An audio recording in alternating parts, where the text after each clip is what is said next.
why Fallout's safe vaults were actually psychological torture. In Fallout, the wasteland is usually treated like an obvious death sentence. You step outside, and suddenly there are radiation storms, deathclaws, cazadores, feral ghouls, super mutants, raiders, and whatever experimental horror some pre-war company forgot to clean up before the bombs dropped. So, on paper, the vaults should be the best place to be. A sealed underground shelter stocked with food, water, medicine, power, security, and that smiling little Vault Boy mascot telling you everything is going to be fine.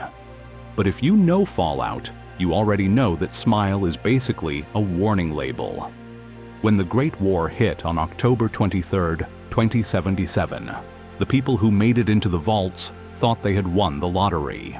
They escaped the flash, the fallout, the firestorms, and the immediate collapse of America. But for many of them, the vault door closing was not salvation.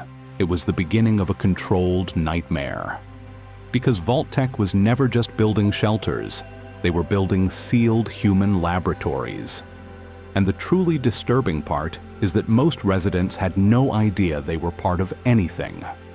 So today, we are looking at why Fallout's safe vaults were never really safe at all, and how the most horrifying part of the wasteland might have been buried underground the entire time. Project Safe House and the lie that sold America survival. Project Safe House is where Vault-Tec's horror really begins, because it was not originally sold as an experiment. It was sold as national survival. In 2054, the United States government began Project Safe House, a joint operation with Vault-Tec to build underground fallout shelters for a selected portion of the American population. That timing matters. The country was already rotting before the bombs. The new plague had hit in 2053. The resource wars were bleeding the world dry. The United Nations had collapsed, and America was paranoid, militarized, and desperate for anything that looked like control. Vault-Tec did not create that fear. They packaged it. That is why the vaults worked as a public lie. They were not advertised as laboratories. They were advertised as a civic privilege. You were not being selected as a test subject. You were being selected as one of the people worthy of carrying America into tomorrow. The whole thing was wrapped in Vault Boy smiles, patriotic brochures, clean family imagery, and the promise of Reclamation Day, when properly preserved citizens would return to rebuild the country. But the math alone exposes the scam. Classic Fallout lore gives us only 122 vaults. That is not a rescue plan for a country with hundreds of millions of people. That is a lottery with concrete walls. Even before we talk about the experiments, Project Safe House was already lying. It said America will survive, when what it really meant was a tiny controlled sample will be preserved, observed, and used. Vault-Tec even had the technology to manage that kind of experiment early. In 2054, ZAX 1.0 came online, developed by Vault-Tec as a prototype for systems meant to govern the vaults. Then, because this is Fallout, that same technology was passed into government and military hands for resource data, plague research, and tactical use. So from the very beginning, the Vault project is not just civil defense. It is data collection, automation, military interest, and population control, all wearing the same blue and yellow uniform. And there is no single clean creator to blame, which makes it worse. Project Safe House was not one mad scientist in a lab. It was institutional evil. Vault-Tec built the shelters, the United States government funded and legitimized them, and the corporate elite saw them as the perfect sealed testing grounds. The Fallout series makes that even uglier with the Vault-Tec meeting. Barb Howard and Bud Askins are tied directly to the corporate vault conversation, but they are not alone. Robert House of Robco is there. Frederick Sinclair, connected to Big MT and the Sierra Madre, is there. Julia Masters from Repcon is there. Leon von Felden from West Tech is there. These are not random guests. These are representatives of the same corporate world that gave Fallout its robots, rockets, casino nightmares, and FEV research. That scene matters because it shows the vaults being treated like business opportunities. One company sees management, another sees weapons research, another sees social engineering, and another sees genetics, technology, or obedience. Once that door closed, the outside world could no longer interfere. No press, no courts, no families asking questions, no government accountability, and no way to compare your vault's rules to anyone else's. The bombs created the emergency, the vault created the cage, and Vault Tech controlled the story inside it. The Overseer was not a guardian, they were the hand of the experiment. The Overseer is one of the most underrated horror devices in Fallout because the role looks normal at first. Every vault needs a leader, right? Somebody has to manage food, water, medical assignments, security, work schedules, education, and maintenance. In a real shelter, that makes sense. But in a Vault Tech shelter, the Overseer is not just a mayor in a blue jumpsuit. The Overseer is the human face of a sealed system. Vault Tech's brilliance was that it did not need to walk into every vault with guns drawn. It gave each vault a local authority figure, wrapped that authority in emergency language, then let the residents believe obedience was survival. The Overseer could control the doors, the information, and could decide what residents knew about the outside world, what they were allowed to question, and what counted as a threat to the community. Vault 101 from Fallout 3 is the perfect example of the benevolent prison version of this. The Vault's official culture is built around isolation. The whole idea is that nobody enters and nobody leaves. By the time we grow up there as the lone wanderer, Overseer Alphonse Almodovar is not just enforcing a rule. He is protecting a myth. He needs the residents to believe the Vault is the whole world, because if that belief cracks, his authority cracks with it. That is why James, the lone wanderer's father, leaving in 2277, causes such chaos. It is not just one doctor escaping, it is proof that the sacred rule was never as absolute as everyone was told. And look what happens immediately after. Jonas Palmer, James's lab assistant, is killed. Amata Almodovar gets dragged into the mess because she is both the Overseer's daughter and the lone wanderer's friend. Security starts treating a teenager like a threat to the entire Vault Order. The tunnel snakes, the classroom memories, the GOAT, the fake normal childhood, all of it collapses in one night because one man opened the door. That is the Overseer system exposed. It can feel parental for years, then become authoritarian the second the experiment is challenged. Vault 13 shows a quieter version of the same sickness, and honestly, that might make it even more Fallout. This is the original Vault from the first game, the place that sends the Vault Dweller into the wasteland because the water purification chip fails in 2161. On the surface, Overseer Jacorin is doing the reasonable thing.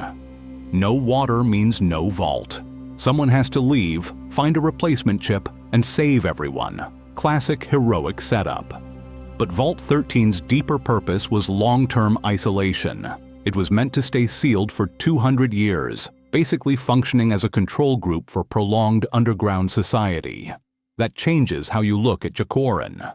He is not just a worried leader trying to protect his people. He is also protecting the experiment.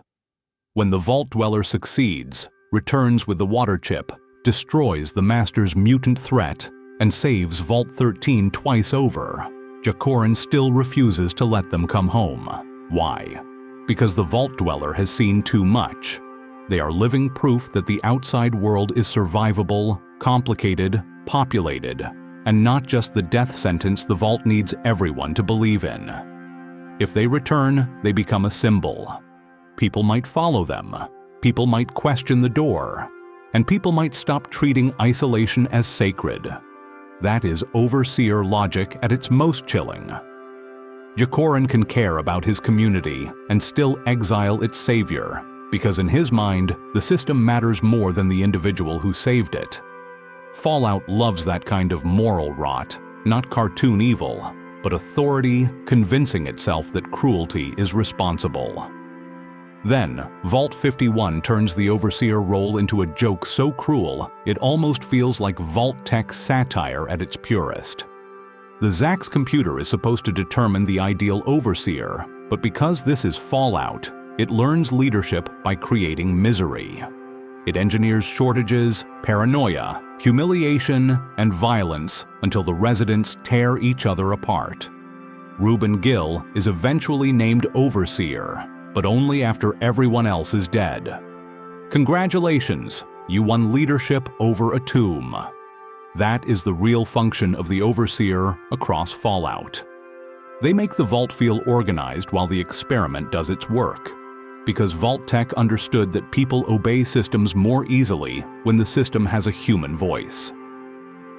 Vault 11 turned democracy into a death machine. Vault 11 is not scary because something broke. It is scary because almost everything worked exactly as designed. You find it in Fallout, New Vegas, in the Mojave Wasteland, long after the experiment has already eaten itself alive. By 2281, when the Courier can walk through its halls, Vault 11 is already a corpse with campaign posters. This place does not introduce itself with a deathclaw, a mutant, or some glowing science accident. It introduces itself with politics, election posters, voting guides, public terminals, old recordings, and skeletons near barricades. The entire vault feels like someone took a normal civic system and slowly fed it into a meat grinder. The setup was simple, but Vault-Tec made sure it was psychologically perfect. Every year, Vault 11 had to choose an Overseer. That Overseer would serve the community, but at the end of the term, they were sent to the sacrificial chamber. The residents were told that if they refused to sacrifice one person, the Vault's systems would execute everyone. So the experiment did not start by asking, "Will you murder?" It asked a worse question, "Will you murder if we make it sound like responsibility?" That is why Vault 11 is one of the cleanest social horror stories in all of Fallout. The residents were not just killing people in panic. They built an entire political culture around choosing who had to die. The public terminals mention the official election guide, DOGOOD, which is such a sick Fallout-style joke that it almost hurts. It stands for the Dweller's Official Guide to Obtaining Overseers Democratically. The name sounds cheerful, civic-minded, and ridiculous, exactly the kind of Vault-Tec language that puts a smiley face on atrocity. But inside that democratic system, 6 major voting blocks fought for power: the Allied Service Workers Bloc, the Divine Will Bloc, the Human Dignity Bloc, the Justice Bloc, the United Vault Technicians Bloc, and the Utilitarian Bloc. Every faction had interests, every bloc had influence, and the campaign posters became weapons. The vault walls were covered in propaganda attacking candidates, smearing rivals, and trying to push votes in a direction that benefited the bloc. Imagine living in a sealed bunker where every election season is not about taxes, security, or food production. It is about making sure somebody else gets marched into the chair instead of you. Then, the Justice Bloc rises as the most corrupt power center in the vault, led by Roy Gottlieb.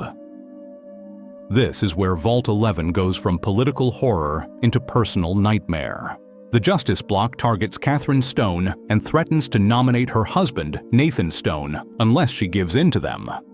Catherine does what they demand because, in Vault 11, a nomination is basically a delayed execution. And then they nominate Nathan anyway. The sacrifice system did not just create fear, it created leverage. And it gave powerful residents a legal way to destroy someone's life, then pretend it was democracy. Catherine's response is brutal. She murders members of the Justice Bloc one by one, knowing that after the killings, she will almost certainly be chosen as Overseer instead of Nathan. And it works. She becomes Overseer, but her first move is not just revenge.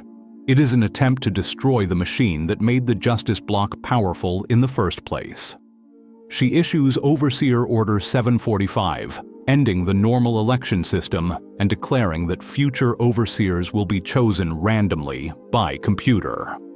On paper, that sounds fairer. In practice, it starts the final collapse, because the Justice Block does not want fairness. Fairness means they can die too. Roy Gottlieb and the remaining Block members plot an armed coup to force Catherine to reverse the order and restore the old election system. The vault turns into a battlefield. When you explore it, the sandbags, skeletons, traps, and wreckage are not random environmental decorations. They are the remains of a civil war fought over who gets to control the death lottery. By the end, only 5 people are left. 5 out of an entire vault population. And when they finally refuse to send anyone else to die, the vault computer reveals the truth. The threat was fake. The system congratulates them for refusing and opens the vault door. Vault 11 was beatable from the beginning. The residents could have won on year 1 by saying no, but Vault Tech understood fear too well. It knew that if you put people underground, cut off the outside world, give them an official command, and tell them murder is necessary for survival, most people will obey long before they rebel.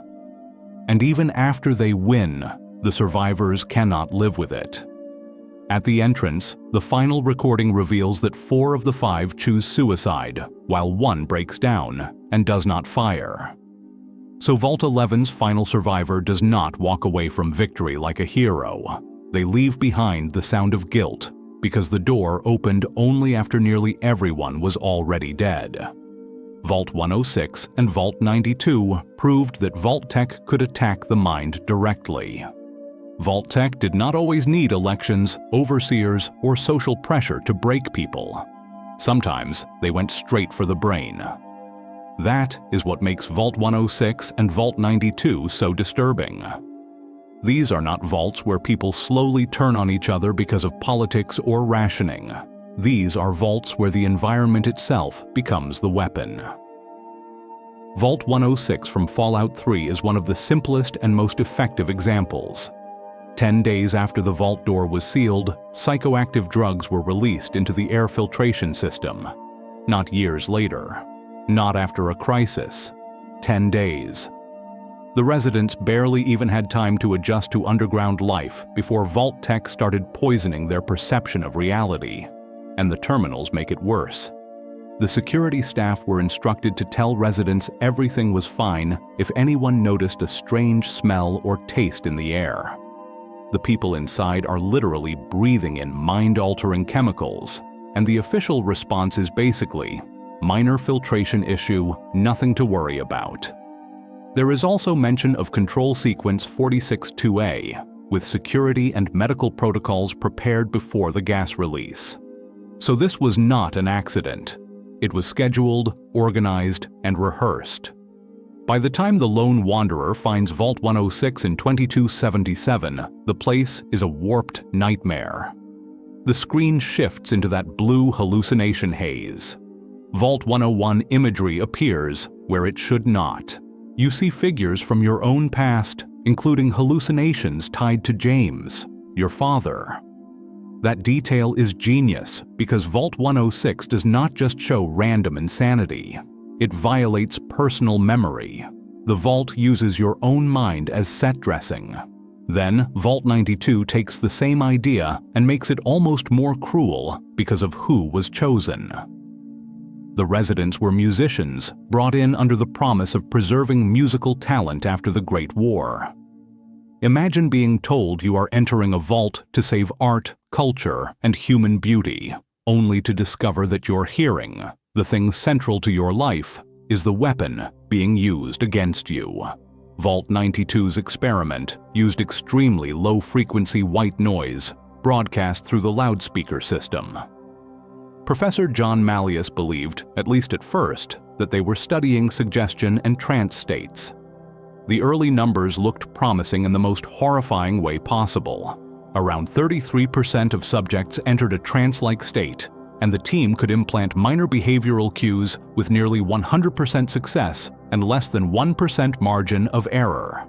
Then, the results turned bloody. Subject V920717 suddenly snapped and murdered 3 people. Security had to shoot him over 20 times before he died. This was a musician with no violent history, turned into something terrifying by sound. And instead of shutting it down, Overseer Richard Rubin treated the deaths as proof that the project mattered. Because from Vault-Tec's point of view, this was not just music research. This was obedience research, a way to make people stronger, more violent, and more controllable through sound.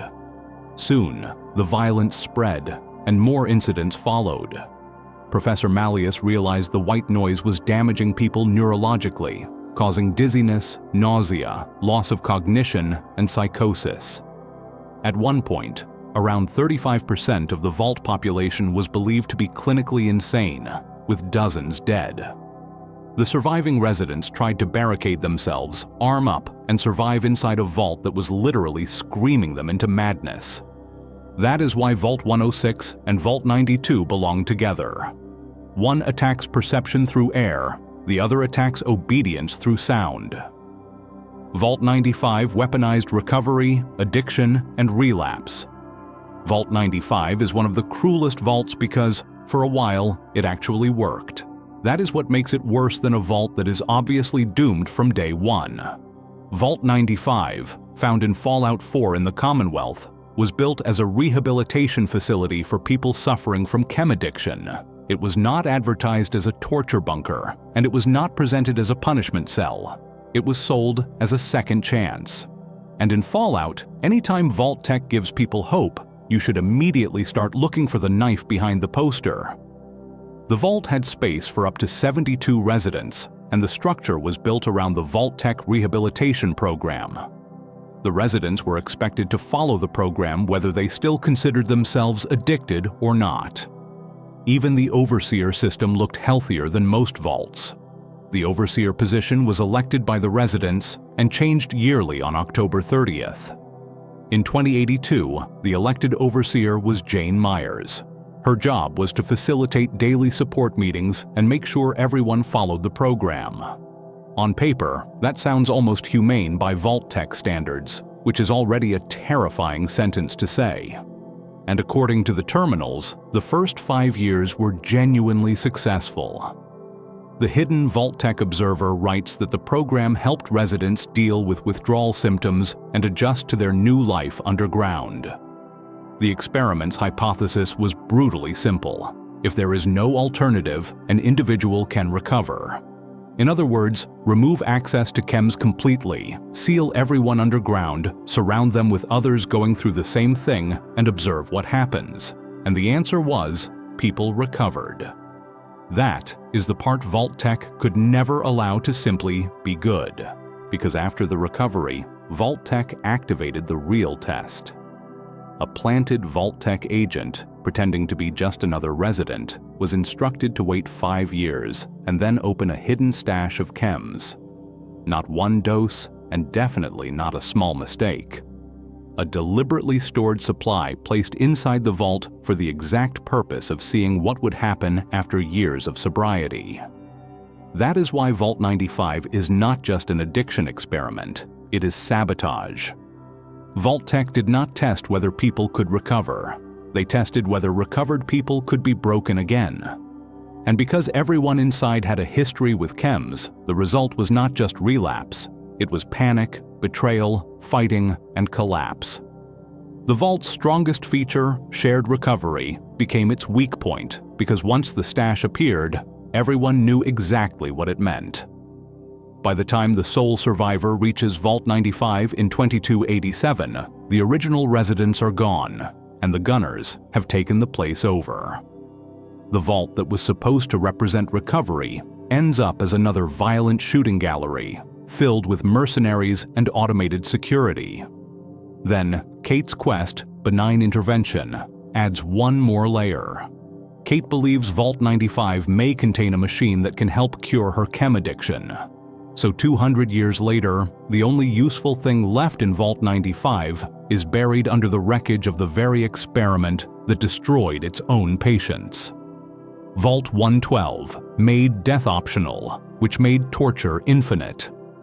Vault 112 is what happens when Vault-Tec stops pretending the vault is a community and just hands one bored genius a box of human souls.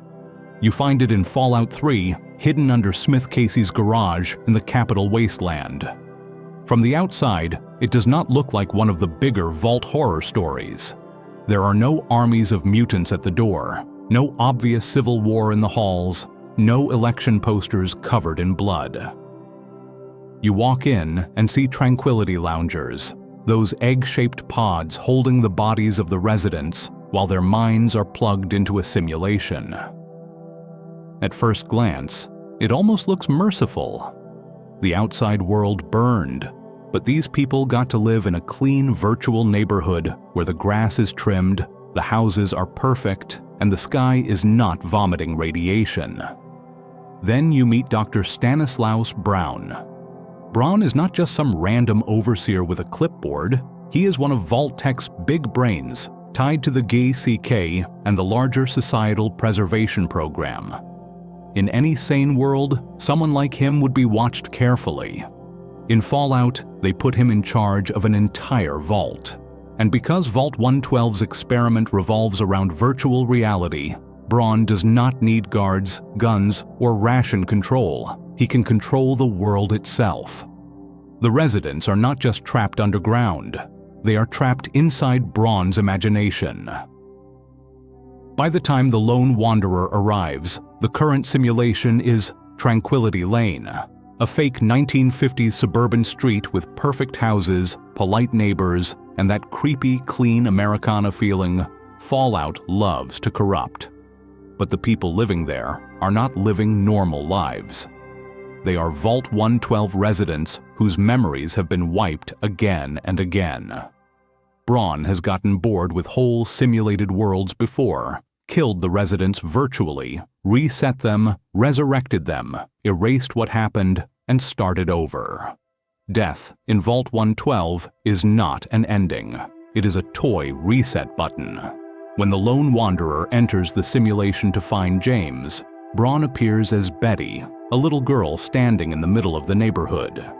He does not appear as a scientist or a god, because that would be too honest. He appears as a child, something harmless, then immediately starts giving sadistic instructions. James, meanwhile, has been trapped as the dog, forced to watch while Braun plays his game. And the tasks are not vague evil. They are specific, petty, intimate cruelty. Braun first wants Timmy Nussbaum to cry. You can attack him, lie to him, convince him his parents are divorcing because of him, trick him with a military school brochure, or go even darker and kill his parents. That is Braun's idea of fun. Not just murder, but emotional precision. Then he pushes the lone wanderer to destroy the Rockwells' marriage. Roger and Janet Rockwell become pieces on his board. You can manipulate suspicion, plant evidence, and turn a domestic relationship into another little suburban tragedy. After that, Braun wants Mabel Henderson dead in a creative way. The options are almost cartoonish: rigging her oven, dropping a chandelier, using a roller skate on the stairs, or turning her own Mr. Handy against her. Braun has done this for so long that murder is basically a parlor game.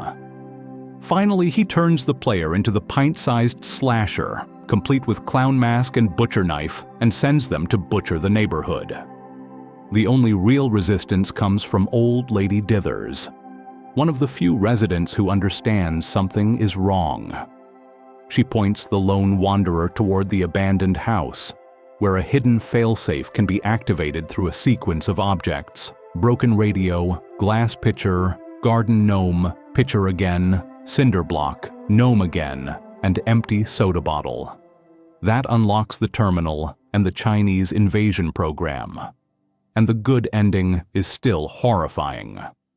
Activating the failsafe summons Chinese soldiers into the simulation, killing the residents permanently and freeing them from Braun's loop. It is mercy through massacre. Braun survives because he protected himself, but now he is trapped alone in his own perfect little nightmare.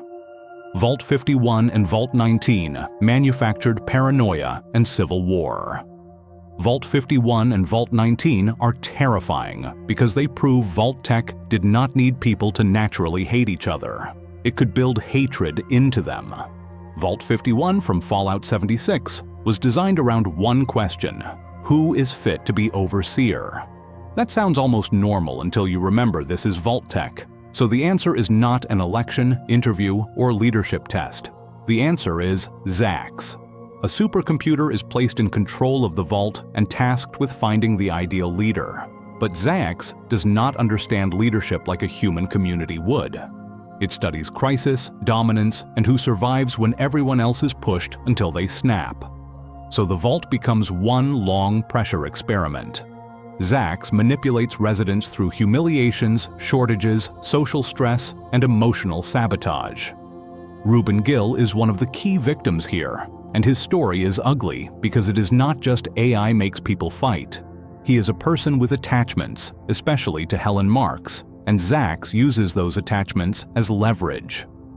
In mid-April 2078, Reuben is kicked out of one of the luxury bedrooms by Clayton Ward, who is actually Harold Clark, an executive hiding under a fake identity as a plumber.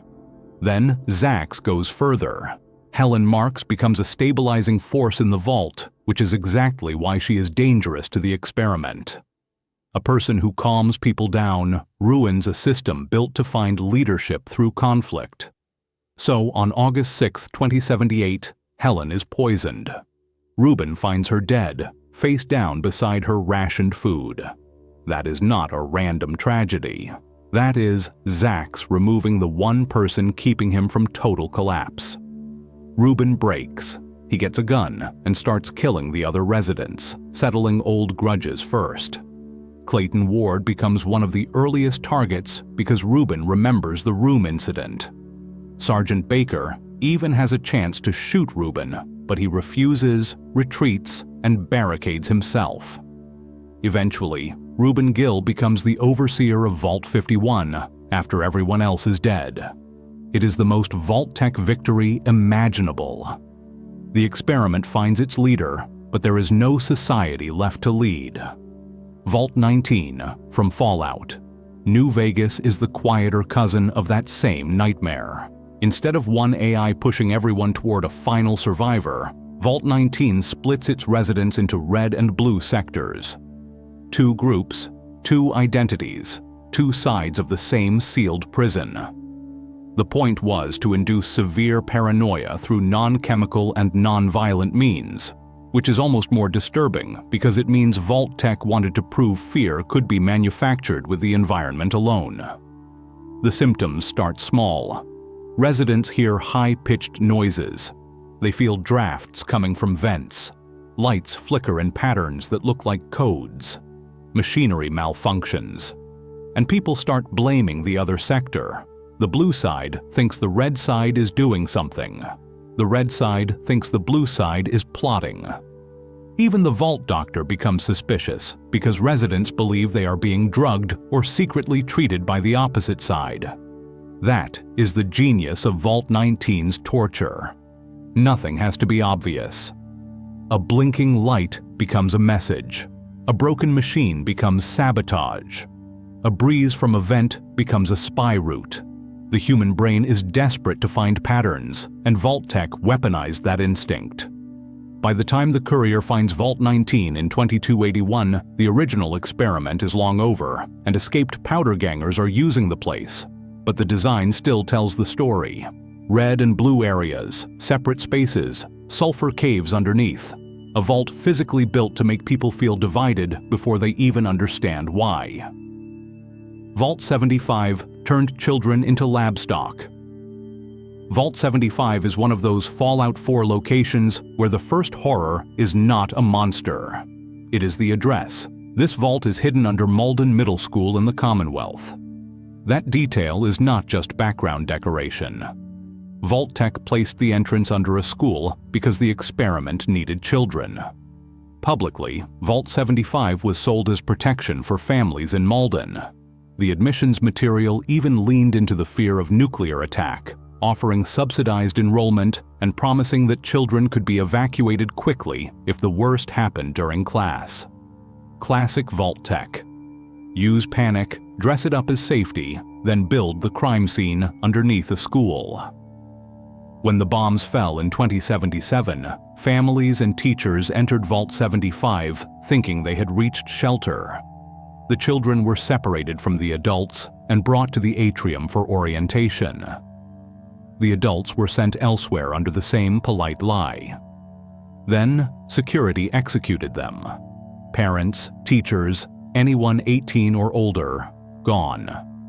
The children were not told the truth, and they were not allowed to grieve properly. The Vault simply removed the people who would have protected them. That is the first layer of torture, isolation by murder. Then, Vault 75 rebuilt childhood into a training program. The kids were taught about Uptopland, the Vault's childish name for the wasteland above. But the lesson was not just, the surface is dangerous. It was, you are being trained to become heroes who will one day save the people up there. That is what makes the psychological manipulation so disgusting. Vault Tech did not tell these children they were lab subjects. It gave them a mission and made them believe the pain had purpose. The Vault had classrooms, dorm rooms, combat simulation areas, fitness testing, and shooting ranges. When you explore it as the sole survivor in 2287, you still find children's spaces mixed with military infrastructure. Toys and school imagery sit beside weapons training and scientific observation. That contrast is the whole point of Vault 75. It is a school, a barracks, and a slaughterhouse wearing the same vault number. The real purpose was genetic refinement.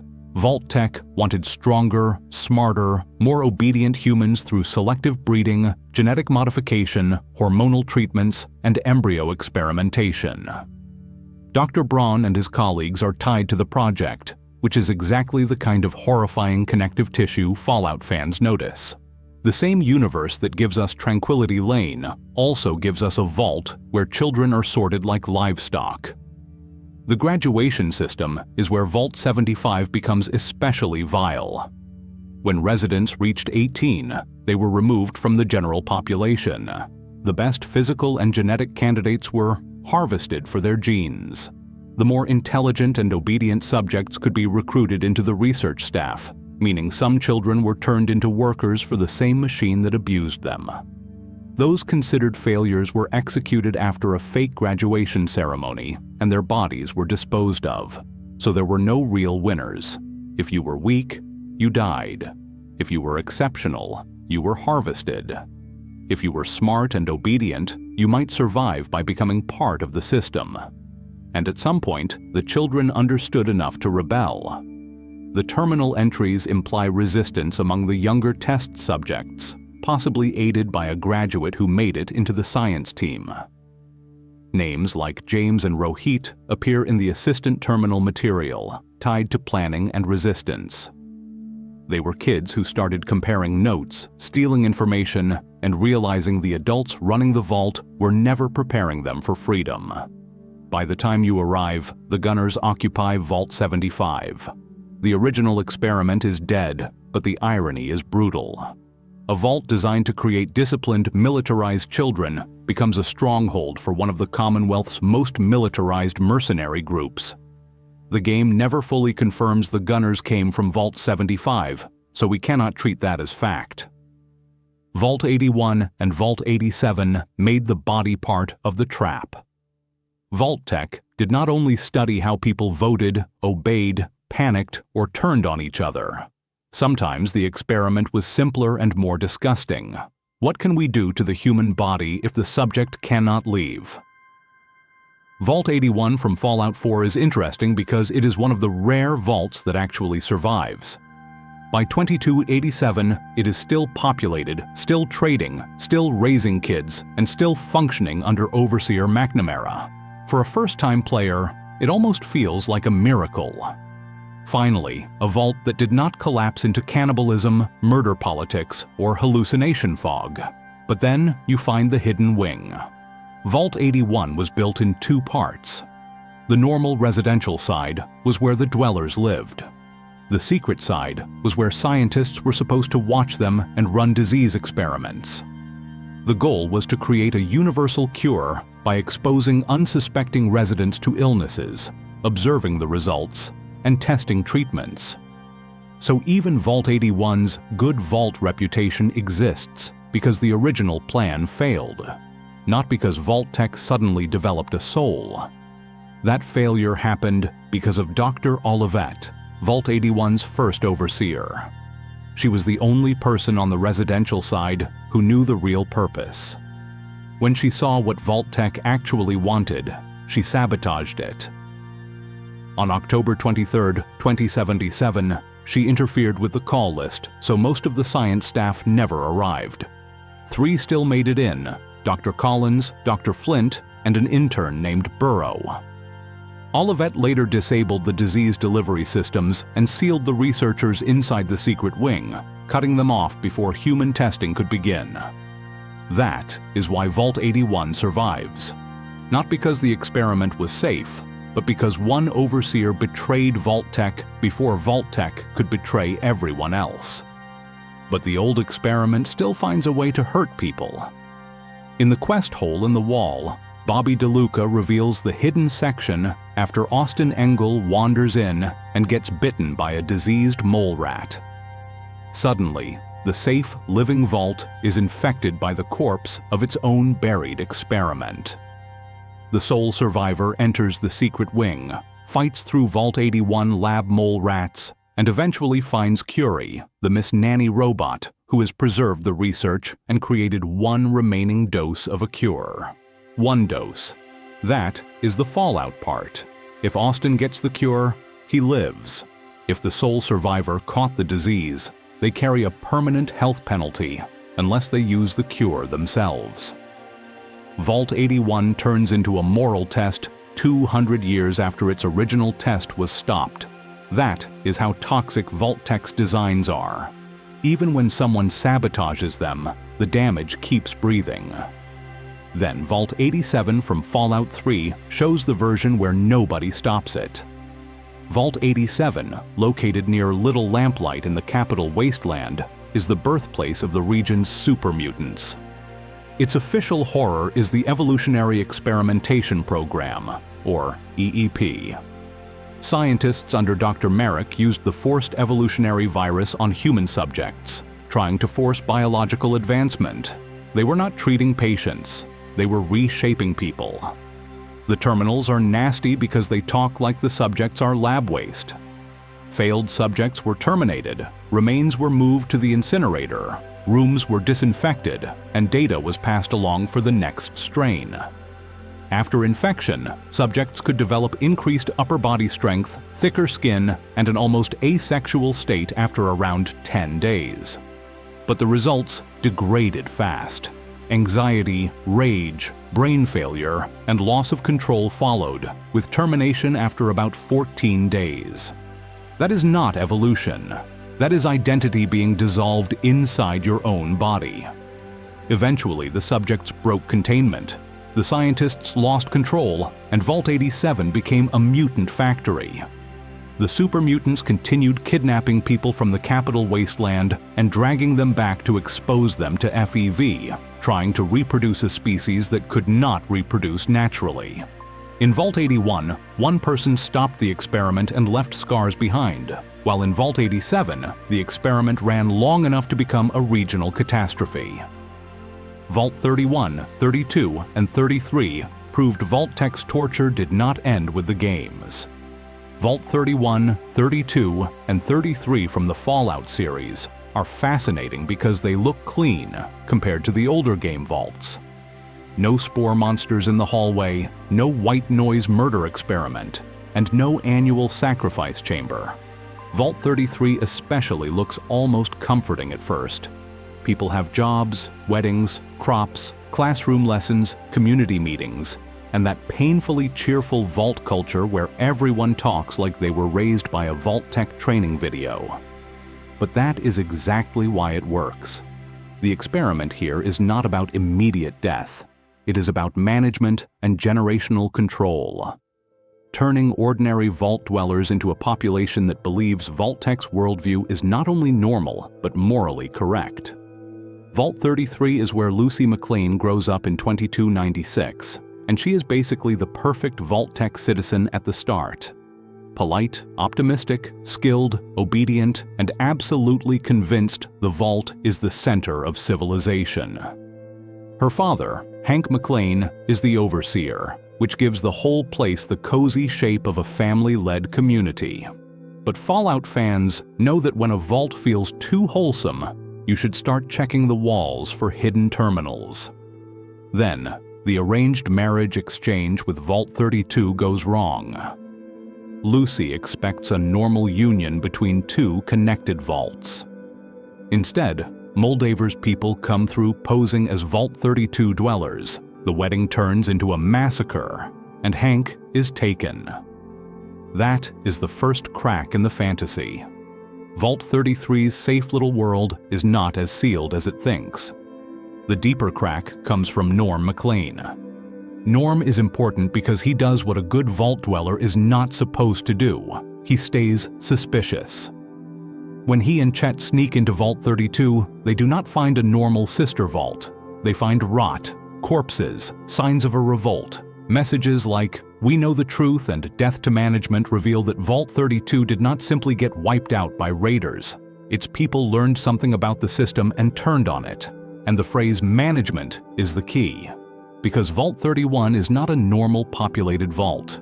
It is a storage vault for Vault-Tec's own management class.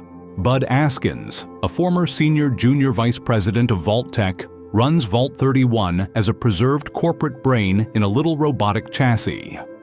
That is peak Fallout, the grand architect of a centuries-long social project reduced to a creepy little managerial machine still obsessed with company culture after the world ended. Vault 31 houses Bud's Buds, cryogenically frozen Vault-Tec employees meant to be released into Vaults 32 and 33 over time. They are not just surviving, they are being inserted into leadership. By the 2290s, the overseers of Vaults 32 and 33 have consistently come from Vault 31. Hank McLean, Betty Pearson, and others are part of that pattern. Norm discovers that every overseer of the connected vaults came from 31, and suddenly the whole friendly democracy of Vault 33 looks staged. That is the psychological torture here. The residents think they are voting, and they think they are building a community. But in reality, Vault-Tec has been ceding leadership from a frozen pre-war corporate class for over 200 years. Vault 32 shows what happens when that illusion breaks. Some appear to fight against management, while others try to force their way into Vault 31. The revolt fails, the population dies, and the system does what Vault-Tec systems always do. It covers the mess, resets the room, and prepares to continue. Vault 31 does not need to torture everyone with chemicals, disease, or sound.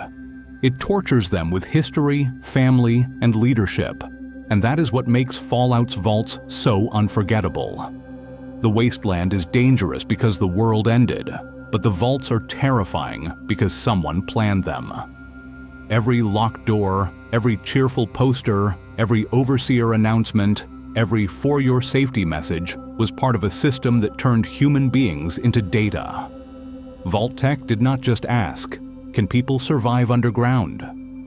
They asked what people would sacrifice, who they would obey, how long they could be manipulated, and what parts of themselves could be broken before they stopped being human.